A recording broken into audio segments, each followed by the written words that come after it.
welcome to Chentek's multimedia live stream for November 23rd, streaming live to your device from beautiful Brisbane City of Australia. Well, what a weekend it has been. Friday was White Ribbon Day, and what a day it had been. And we had our stall at Tigam Shopping Centre, and of course that went very, very well. Events were held throughout the country, but this one here takes the cake. Decked out in white, these girls and Bam Bam the Bull aren't only looking their best, they're supporting a worthwhile cause. I've witnessed and seen, violence against women and know what damage it causes in society to them, to their families and their children, and how children don't grow. White Ribbon Day is all about stopping violence against women. Cucumber believes these creatures are the perfect example. They're not what people think. Camels are really gentle and just beautiful, loving creatures. White Ribbon Queensland Chairman Chu Hing Chan couldn't help but get up close and personal with his new helpers, but doesn't want these faces distracting from the goal, ending domestic violence. On average, 52 women die from domestic violence at the hands of a male perpetrator every year, and that's a shocking number. And within the last couple of years, that number has increased. If you want to get involved in the movement on Friday, just attach a white ribbon to your... And of course, there were many functions and events that were held throughout Australia. And, as we brought to you some clips on Saturday of some wonderful events which took place. And of course, I would like to thank everyone who supported the White Ribbon cause. Well, on the night, then we had the Australian-Malaysian Chamber of Commerce, the Christmas Ball at Parliament House. And what an amazing event that was, of course, with the traditional, the punch ceremony that they normally hold there. And the punch ceremony is beautiful. In the picture, you can see Sage Bolasenko. And of course, it's always a pleasure to meet him. And with that, the punch ceremony, punch means punch, meaning five. So they have five fruits, drinks that they mix together, and how they make and how they related it back to the Indian tradition and culture, and of course East India country. So that was a very good and very well organized event at Parliament House. Then of course on Saturday, right after my show, I rushed off to the book launch by Melody Chen, and so many people attended the event, and it was good to see that Australian Indian Radio and Brisbane Indian Times were duly recognized at that event. Let's take a glimpse of Melody Chen's speech. Welcome to the launch of the new book, The Art Festival, sponsored by World Art and Multicultural Incorporation at the Grand Hotel. After 2 years of hard work by our OMC editorial team, the publication has finally been brought to fruition. Firstly, I would like to thank all our distinguished guests, authors, multicultural communities, friends in business and community centers. We appreciate your continued support and sponsorship. This new book brings together 43 artists and organized one art festival over the years. It has a total of 208 pages in giving historical material of the multicultural community. Thanks all for your efforts in participation of the book, and thanks for your attendance in support in book launch. Thank you. And of course, that was a very good book launch and a very well attended function. Then on Saturday night, we had the Queensland Multicultural Council's annual dinner, and what a successful event that was, even though this year was a scaled down version of what normally takes place due to COVID. But we went to an Indonesian restaurant, and it was completely full and totally sold out event. Here's a glimpse of that night. Thank you, Usha. What your background is, he's always the first to embrace you for who you are, and not only that, he will be the first to grab your hand and guide you in the right direction, whether in good times or in bad times. So when Stanley asked me to be here tonight and say a few words, I'm humbled because Umesh and Usha have done an extraordinary job in bringing everyone together and helping so many members of our community that we love and we cherish.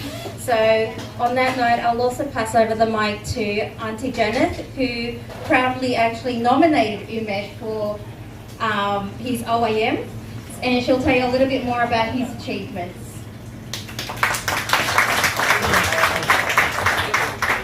Good evening. I'd like to acknowledge the traditional owners of the land, pay my respect to elders past and present.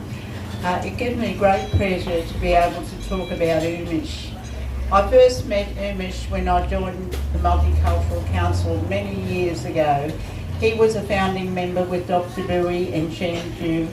We had lots of fun in the early days. We even brought Kamal to Brisbane. Yes. When we were raising money for the City Hall. So that's another great function that, as I talked about. And of course, on Sunday, the two big functions, FICQ Diwali and Oreos communities Orosikha Diwali celebration. So let's take a quick look from the Oreos function. First of all, congratulations to Oreos, the Queensland chapter, for organizing this Diwali. I'm glad that Oreo community has been able to organize themselves together in this manner. And I've come to know that the members of your community have been here in Australia for around some 38 years.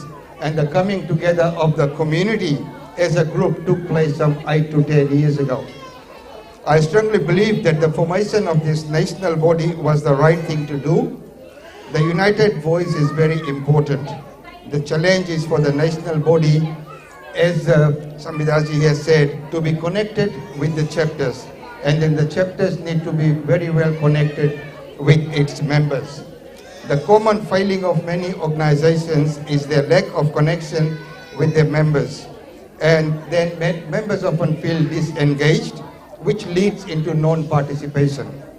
Every member must be heard. I'm sure that Oreos will maintain its valuable connection with its members. And why wouldn't you? When you come from a land of stunning architecture, history, dialects, vibrant music and dance forms, Odisha, formerly known as Orissa, the battleground for the famous Kalinga War fought by Ashok the Great. When the sun rises here, it says that it rises over a land of temples thriving on top of solid foundation laid by its heritage.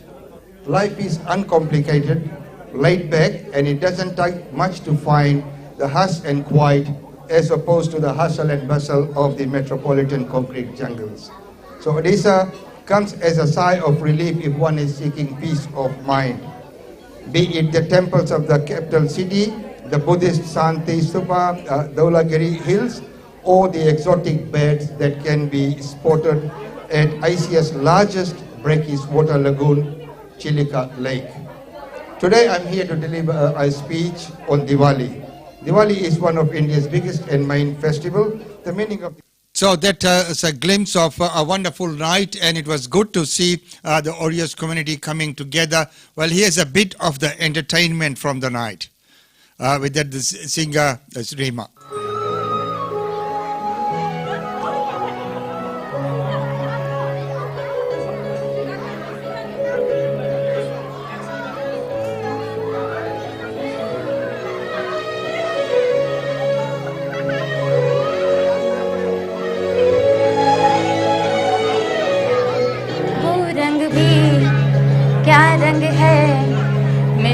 ना जो तेरे रंग से फेरने हूँ बहू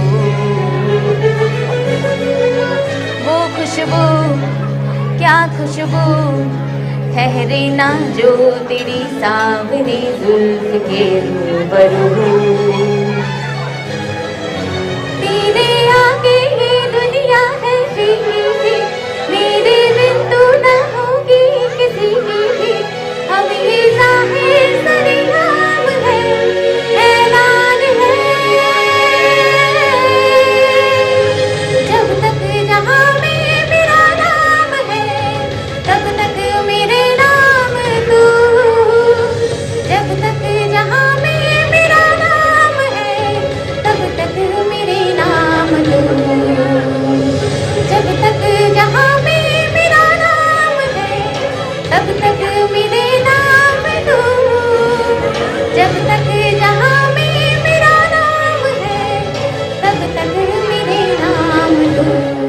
And of course, then we have the FICQ Diwali, which was streamed live.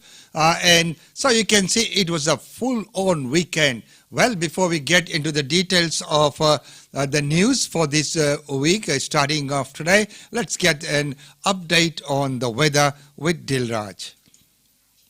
Good morning everyone. Weather forecast for the rest of today is maximum 31 degree. Brisbane area is mostly sunny with no chance of rain. Winds north to northwesterly 15 to 20 km per hour, tending north to northeasterly 20 to 30 km per hour in the late morning and early afternoon. Fire danger is very high. Sun protection is recommended till 40 past 3 and UV index is predicted to reach 12, that is extreme. Till tomorrow, stay safe and have a good day. Thank you very much, Dilraj. Well, so there you are up to date. There you are up to date on the Gentex Multimedia live stream, and thank you very much, Dilraj, for that weather update. Well, right now, let's go and look at the major headlines for this morning. Australia and around the world by watching us here on the ABC News channel, but also going to ABC Online. That's news.abc.net.au and on iView. Here are today's top stories. Cars have crossed from Victoria into New South Wales without permits this morning after the border reopened at midnight. New South Wales is the first state to be open to every jurisdiction in the country after police along the state line stopped requiring a permit to enter. Premier Gladys Berejiklian says she hopes it never has to close again. World leaders have agreed to a global approach to tackling coronavirus while also highlighting the importance of climate change. They've been meeting at the G20 summit. US President Donald Trump used a virtual address to defend his decision to take his country out of the Paris Climate Accord, declaring American air is 7% cleaner now than when he took office. Police are investigating what caused a four-wheel drive to crash into a dam southwest of Brisbane yesterday, killing 2 children and leaving 4 people in hospital. Passers-by helped pull the occupants from the car, but a 4-year-old girl and a 13-year-old boy died at the scene. And the Sydney Sixers have narrowly missed a place in the semi-finals of the Women's Big Bash League despite beating the top place Melbourne Stars by 5 wickets. Alyssa Healy smashed 111 from 52 balls as the Sixers chased down the 184-run target with 2 balls to spare.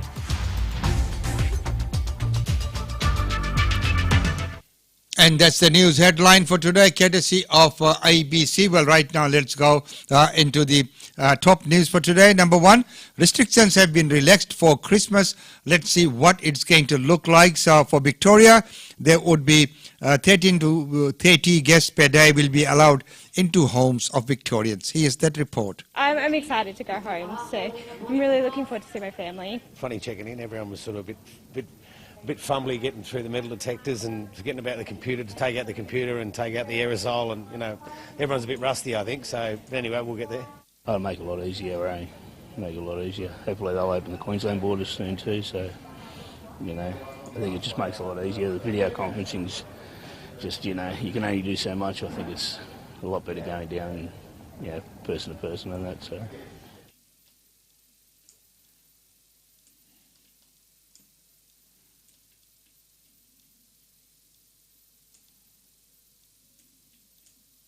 From 11:59 p.m. on Sunday the 13th of December, 30 visitors will be allowed to your home. That's 30 across the course of a day. That's not 30 for lunch and 30 for dinner, it's 30 across the course of the day. Now I know that will be a large enough number for some families, and for others they'll need to do some juggling. But from the 13th of December, that's very important for a number of different multi-faith communities. It's also very important to acknowledge that Christmas and those end-of-year family get-togethers and functions are not just for Christmas Day, they are in that latter part of the year. So 30 people, 30 visitors to your home. Dependents are counted as part of the 30 unless it is a baby under the age of 1 year. From midnight tonight, essentially, 15 visitors will be allowed in your home per day. Again, that's not 15 for lunch and 15 for dinner, that's 15 across the course of the day, and I would ask people to take this very, very seriously. What we've seen in Adelaide, what we've seen all over the world, and certainly here some months ago, is that gatherings in the family home can be the most dangerous. We just need to be very, very careful not to be going out if we've got symptoms, observe these limits. They're not against you, they're for you. They're to keep the place open. They're so that we can stay safe and stay open. But we're going from 2 plus dependents to 15 visitors. That includes dependents but not babies under 1 year. Outdoor gatherings in public spaces, such as the beach or a park, will increase to 50 people. Masks, which have played a very important part in delivering these low numbers and containing the spread of this virus, we're making a fundamental change. Masks will be required inside, in all settings inside. They will not be required when you are outside. However, you need to carry the mask with you because you will need... So there you are. Those are the new restrictions that will come in place, but of course easing of those restrictions, and that has been welcomed by everyone. But Brett Sutton says that Victoria is not aiming for the elimination. Let's see that report. So elimination may or may not be the right word. I think we're talking about no community transmission. I'm pretty confident we're there now. We haven't gotten to that epidemiological threshold of 28 days yet. I'm pretty confident we're going to get to that 28 days. That said, incursions happen. We've seen a big outbreak in South Australia. It could have been much bigger if it hadn't been picked up at the early stage that it has been. That will be an ongoing risk until there's really substantial rollout of vaccine across the world. And that is some months away, at least 6 months. And we're not going to get full coverage of vaccination for all of our international arrivals for an even longer period of time. So there you go. He had a job cut out for him, didn't he? Because, that was an enormous task that he had to handle. Well, right now, the New South Wales and Victoria border is reopened after 137 days of COVID-19 closes. For the past 4 months, every vehicle crossing the New South Wales-Victorian border has required one of these permits. But not for much longer. In just a few moments, the border will reopen, signalling a significant step in our nation's long road to recovery. 5, 4, 3, 2, 1.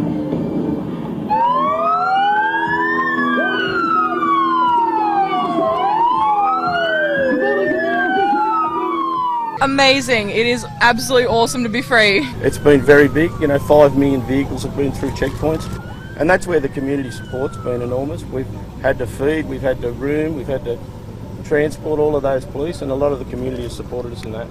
It shows that when the community and the agencies work together, we can achieve just about anything. Thank you to everyone who's on our side of the border, and welcome to New South Wales to the others. So there we are. It's open and free. Well, of course, the police have been very kind, and they have thanked the Albury Wodonga residents for their support. I know it's been a great challenge for the local communities, but can I thank all of the members of both sides of the borders that have treated police and defence like families. We've had food dropped off, care packages, firewood. We've had people teaching police actually how to run and keep a fire burning. They've been great friends of New South Wales Police during a difficult time, and I thank you for that. Just to give you some sense of the scale of the operation, we've had more than 5 million cars cross through the border checkpoints, nearly 500,000 heavy vehicles. We've had a million permits handed out. We've only had a handful of people doing the wrong thing in terms of COVID, but we did see over 1,000 arrests for criminal and other bad behaviour. So the police certainly did a really good job on the border, not just in terms...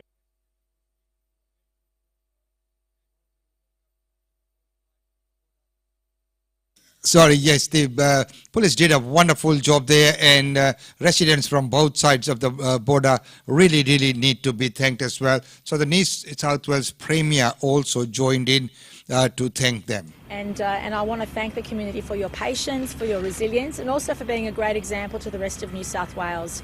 Overnight, we didn't have any community transmission again, which is great news. We had around 12,000 tests. We did have 11 people in hotel quarantine who had the virus, but again it demonstrates that that's where at the moment the virus is prevalent in our overseas travellers coming home. It's not in community transmission, which is great news. So we're doing very well. Restrictions are eased, and once the border is comes down midnight, I know life will be so much more positive for this region, but also for all of Australia, because New South Wales now will be the only state or territory which welcomes everybody from every state in Australia, and also New Zealanders as well. So we are a free border community in New South Wales. All Australians are welcome to New South Wales. All New Zealanders are welcome to New South Wales without quarantine, and we hope to be able to continue that for as long as we can.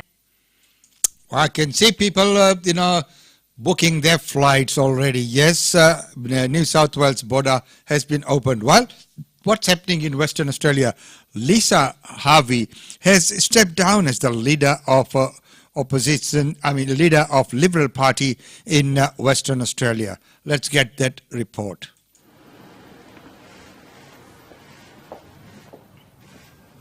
Good morning. You ready? Yes, we are. I've made the decision today to stand aside as leader of the State Parliamentary Liberal Party.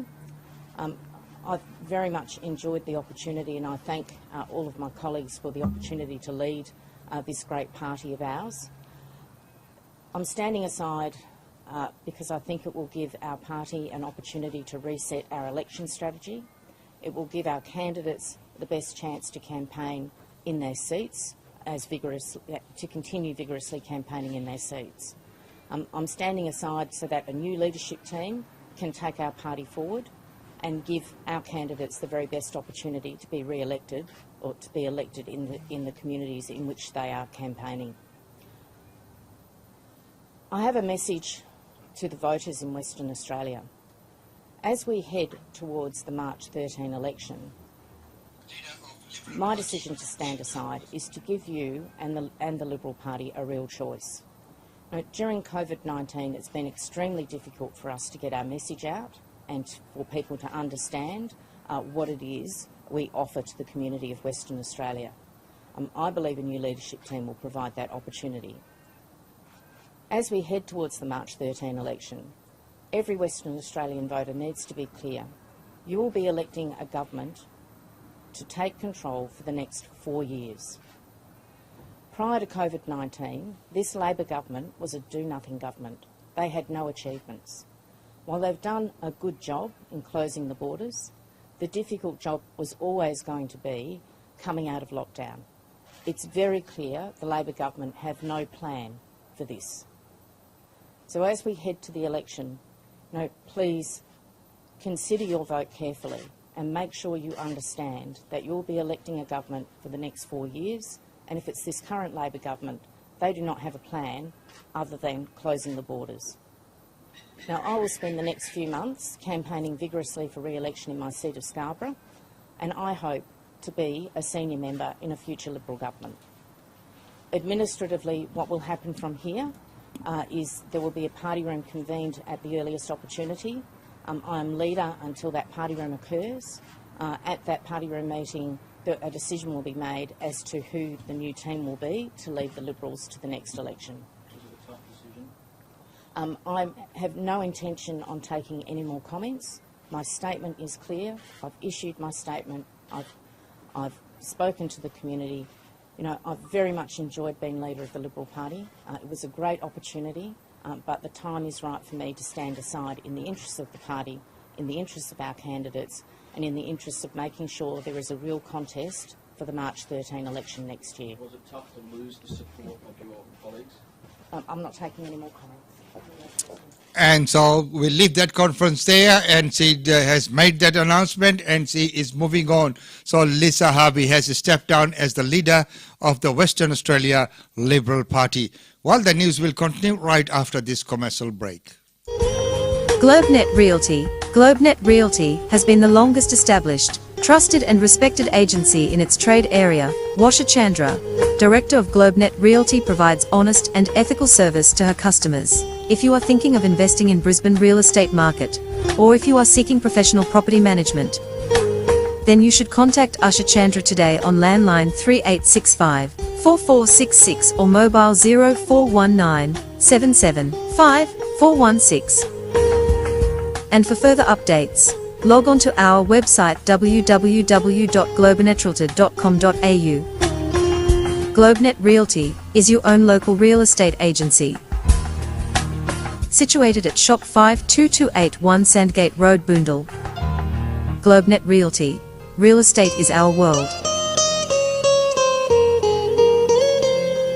And real estate is the world. Well, right now, as we know, school is. Well, normally around this time, we would have so many reports coming in, but of course they are all packing up into Noosa Beach. Here's that report.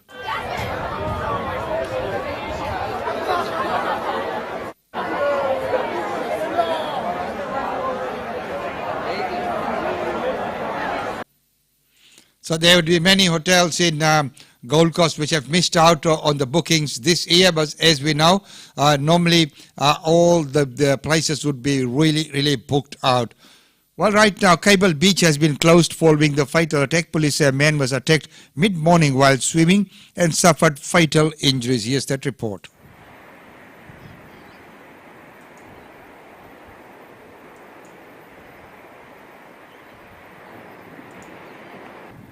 So as per the report, police said that a man was attacked mid-morning while swimming and suffered fatal injuries. Attack on Cable Beach. So it's Is it the first one you can recall? Oh yeah. Even like just a basic shark, around is unheard of.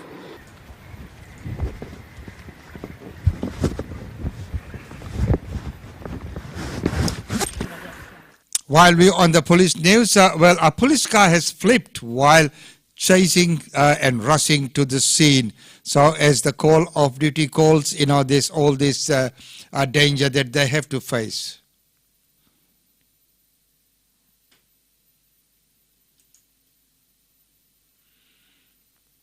The officer from the vehicle was uninjured, but it did flip. That's a complete flip there.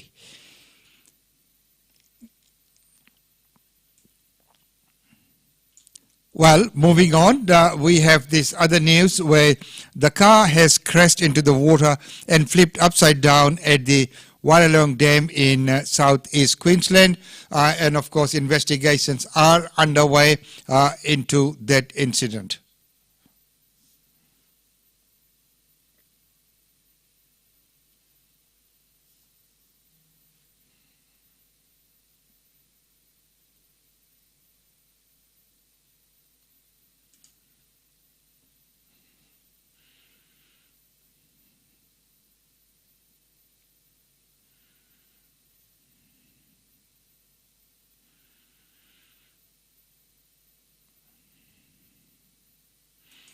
As we know, the news that we have had so far is that the car, crashed into the rail and, of course, went in and flipped. What really caused that is yet not been made public. Well, right now, time for some world news. And, of course, America has a funny system where Donald Trump still remains the president even after the election process. Many countries are quite different, but that is the way they have it. Here he is defending, America's withdrawal from the Paris Agreement, and he says why. He reckons America's air is much cleaner now than before. Under my administration, environmental stewardship is a sacred obligation. Over the last 4 years, we have made incredible strides to ensure that the United States has among the cleanest air and cleanest water on the planet. To protect American workers, I withdrew the United States from the unfair and one-sided Paris Climate Accord, a very unfair act for the United States. The Paris Accord was not designed to save the environment. It was designed to kill the American economy. So there you go. He's mentioned that it was very one-sided, and so America has pulled out of that. Next, we go to Guatemala, where the protesters have set fire to the Guatemalan Congress.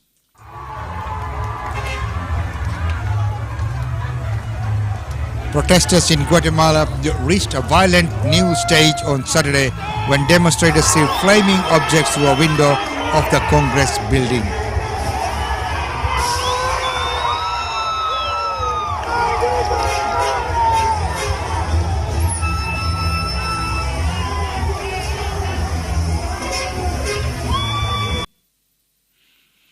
So those scenes there, and of course moving on, right now Mike O'Dowd's body had an extreme response to an infection. So let's take a look at that report. I'm still in rehab effectively, and I just work really hard at getting stronger and fitter and just spending time with my family. Tonight's Australian Story was filmed over 2 years. How tough was it to sort of know that your life was going to end up on screen and everyone was watching it? Why did you do it? The reason I did it was for sepsis awareness, because it's a big problem and it kills a lot of people in Australia. And when the opportunity came up to be on Australian Story, I just thought it's a fantastic avenue to get this issue raised in the community and raise awareness for it. And so, Mick, when you just tell us about that decision you had to make medically. At first there was confusion, then you had sepsis, and then you had to make the decision on whether or not to have your limbs amputated. Can you just tell us generally about that time and what you were facing? I just thought that's what I had to do, so I did it. I mean, I didn't really have an option, I don't think. So I just thought I had to do it because I wanted to survive. Yeah.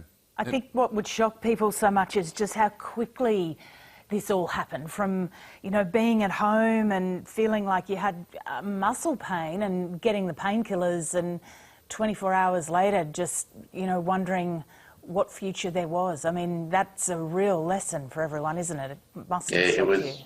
It was a big change. Yeah, and look, I mean, it's just the way it happens. You don't have choice. It's what happens, and you just have to deal with it the best you can. Mick, we're just looking at some pictures of you in the hospital there. I suspect you've got nothing but gratitude for those who have cared for you, but is there anything that can be done medically and at that point of diagnosis to help people get the best treatment if they're unlucky enough to have this sepsis?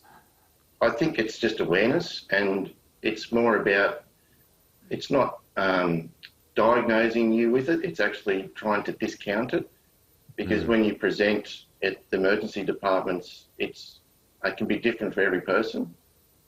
So it's just the awareness side of it, and it's getting more awareness around it. So it's just one of those things. It just happens to people, unfortunately. Yeah. And it does, and it is wonderful to see it coming out of that. And of course, you have to have that right positive mental attitude, and that greatly helps in this situation. As you will see from the next clip, is Tom. Tom Dunlop is a teenager, and he can now play classical guitar with help.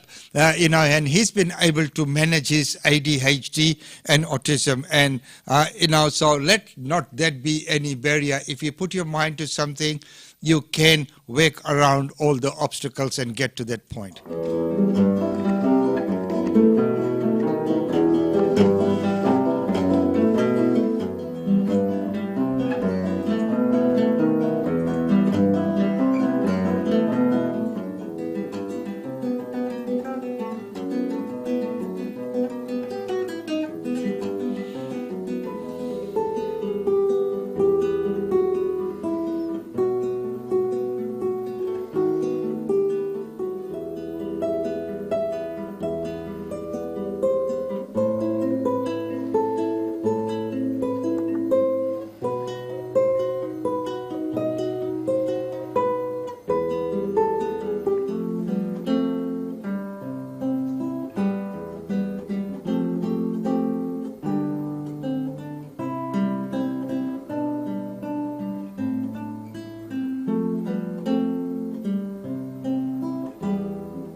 Absolutely beautiful, absolutely beautiful. It's wonderful to see that. And as you know, they say that music is one of the best therapies. There are many people, many even elderly people who have forgotten lots of things, but they will never forget the notes and whatever they've learned musically. And I have seen that firsthand with many cases. Well, right now it's time to take a look at some of the functions and events that are taking place in around here. Let's see if we can look at some of the events. As we know, many of the functions and events now are taking place virtually, and if we can attend, please do attend. Otherwise, do join in virtually into these functions and events, because they are all very good functions and events, and there's lots that have been planned for everyone.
So, ladies and gentlemen, thank you very much for being part of the show. It's always so good to see you. Wonderful that you could join in.